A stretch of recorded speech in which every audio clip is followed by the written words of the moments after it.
Hey everyone, and welcome. If you're studying for your exams or just want to get a much better handle on your clinical judgment, you are in exactly the right place. Today, we're going to dive deep into the ethical responsibilities that are at the absolute heart of nursing. Think of this as your personal study guide to really ace the concepts that aren't just for the NCLEX, they're for every single shift you'll ever work. So, here's our game plan. We'll start with the basic language of ethics, the core concepts. Then we'll get into the big guiding principles for patient care. After that, we'll figure out how to spot a real ethical dilemma, and I'll give you a step-by-step framework for what to do next. We'll wrap it all up with some focused NCLEX prep and a case study to see it all in action. All right? You ready? Let's do this. First things first, before we can navigate tricky situations, we all need to be speaking the same language. Everything we're about to build today starts right here, with these foundational ideas. Okay, let's break this down because it can be a little tricky. The difference between morals and values is subtle, but it's so important. Your values are those big ideas you believe in, things like compassion or honesty or family. Your morals, on the other hand, are the personal rules you create because of those values. So if you value honesty, your moral code tells you it's wrong to fudge the numbers on a patient's chart.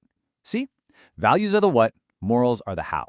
Now, on top of your personal code, we have these 4 pillars of the profession itself. Advocacy is when you step up and become your patient's voice. Responsibility is about reliability. You do what you say you're going to do. Accountability means you own your actions, the good and the bad. And of course, confidentiality is that sacred promise to protect your patient's privacy. These aren't just abstract ideas, they are things you do, every day. So, we've got the basic language down. Now let's build on that with the core ethical principles you'll use to make those tough, in-the-moment decisions about patient care.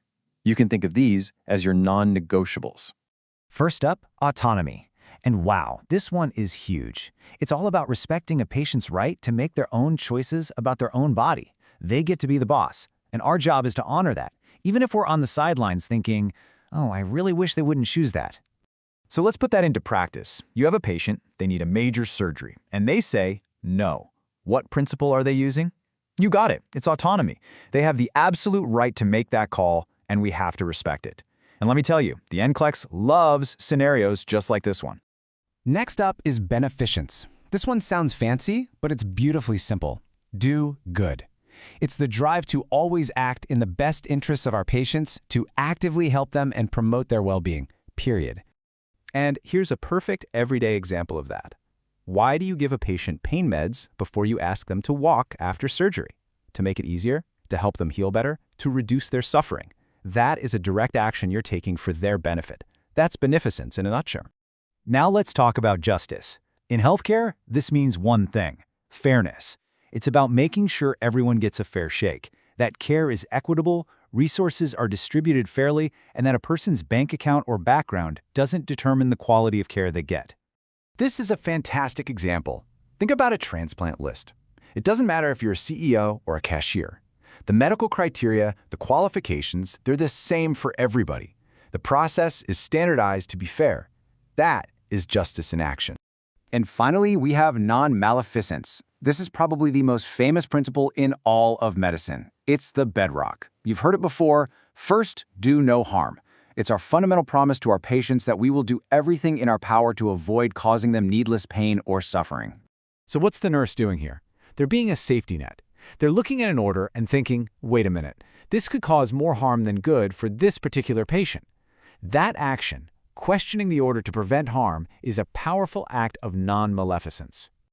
Okay, we've got our principles down, but how do you know when you're dealing with a really tough problem versus a full-blown ethical dilemma? Because, trust me, there is a huge difference, and you need to know how to spot it. Here's your checklist. A real dilemma isn't just a hard choice. It's when 2 or more of those core principles we just talked about are in conflict. You can't just look up the answer in a textbook. And whatever you decide, it's going to have a major impact.